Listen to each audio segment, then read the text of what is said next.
So, John, thanks for sitting down with us today. We're in the Football Admin office. Please, could you introduce yourself by name and your job role as well? Of course, yeah. So I'm John Stanley. I'm the head of football administration at the club, working mostly down at the training grounds alongside George, the manager, coach staff, and players. What would you say your job role entails? To be honest, my job role is a little bit of everything, realistically. But I think it's one of those things that the less you hear from me, probably the better position the club is in. So, for instance, the headline things that I would look after would be any responses to EFL or FA regulatory charges. If a player's going out on loan or if we're signing anybody, it would be myself that would draft and execute those agreements, and making George and the manager aware of any kind of quirks that kind of come up in association with them. So people may not know, but there are about 6 different types of loans that you can have in and you can have going out. Each one has a slight different impact upon the squad that you have, and whether or not they may or may not be able to play, whether or not you may or may not be able to recall them, and what kind of level they're going to as well. So it's making sure that George and the manager are aware of what's going on, and yeah, they're up to speed with everything that they need to know. My remit also encompasses things which, again, nobody really thinks about, but in terms of player drug whereabouts, we've got to give an hour a day where our players are, where, for instance, if a drug test was to come along,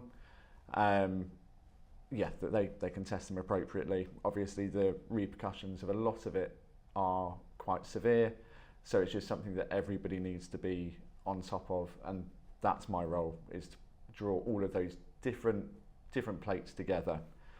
The other item as well that falls under my remit is the women's team as well. So they were obviously brought into the club in the summer, which is fantastic. Just making sure essentially that they have everything that they need to function, everything that they need to succeed, push up the table, and obviously we go again with the FA Cup next season after a record-breaking run this year. I guess with so many different responsibilities, that must make every day different. Absolutely. I think I can probably plan about 25% of my week, and then the other 75% is reactionary to a point.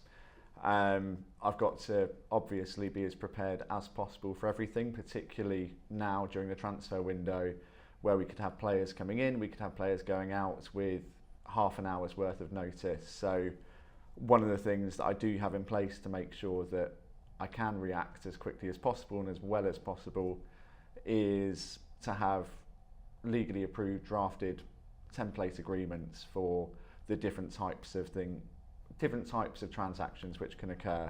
So whilst I can only plan 25% of my week, I can be ready for whatever's coming through. And tell us about your career and experiences and how they brought you to Bristol Rovers. So I actually had no intention of working within football. So I trained as a teacher whilst at university, and realised that pretty promptly, to be honest, that teaching wasn't for me. I was lucky enough to get a job at the Football Association, which was my first role out of university, and stayed there for about 9 years. It gave a really good foundation to understand football governance, football rules and regulations, and also build up a kind of a very good bed of contacts for me to go to if there's ever any query that I don't quite understand or anything that I need kind of clarification on. My final role at the Football Association was in the player status team, so registering players, looking and overseeing contracts and making sure they adhere to all of the FA's rules and regulations. Particular specialism was work permits. So any player coming from outside the EU at the time would essentially come through myself and my team. And that role led me into club football. So from there, I went to Brighton as their assistant and then acting club secretary for a couple of years. During COVID, it was pretty tricky, so a lot of my role kind of changed very, very rapidly. And after that, I kind of went back home to South London and joined up with AFC Wimbledon as their club secretary, and was there for a little over 3 years, leaving them hopefully in a really good place at the moment. And that led me to here. I think at Wimbledon I'd accomplished pretty much everything that I could have there, and the board have an incredible ambition at this club. They're putting together a really good set of executive staff, and the plans they have for the training ground and for the stadium is a really exciting place to be. Obviously we need to push up the table a little bit, but irrespective of on the pitch matters, off field everything is going really well, and that's what we need to try and push for. So what did you and your team achieve in 2024? So I don't know who I would currently count as my direct team, but ultimately the people that I work closest with are George Friend, our director of football. I'm with him pretty much every day, and then the manager as well. I think my first kind of 3 months in the role, so I only joined in the middle of September, is trying to get my feet under the desk, trying to understand what the football club needs, what's running well at the football club, and there are an awful lot of things which are running extremely well. The training ground is an incredible place, an incredible environment to be in, but what improvements can we make? And trying to identify those aspects, I think, is what I've been brought in to do.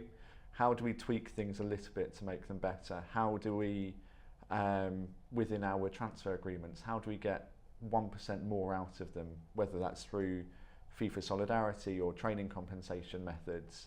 How is it that we can get our players out on loan better and easier? How is it we can get them in and out to make them available for us, available for another team? So there are lots of things that I'm trying to put in place. But I think the 2024 was me just trying to understand the position of everything and what it is that people need in order to move the footballing side forward. And finally, what do you hope to achieve in 2025? Well, on the pitch, I think playoffs is still achievable. It's a long way, but we continue. I think off the pitch, which is where ultimately my remit lies, it's trying to make sure that players, coaching staff, manager, executive staff don't have any excuses, so that they can fully focus upon what they need to do on a training pitch 5 days a week, what they need to achieve on at the MEM on a Saturday afternoon. And I think that's ultimately where I want to get to. The less that people hear of me, ultimately the better, and whether that's internal staff or anybody else, ultimately if things are running smooth, there shouldn't be a reason for me to be getting involved in matters. And realistically that's where I want to get to, is to make sure that the players and the staff can focus upon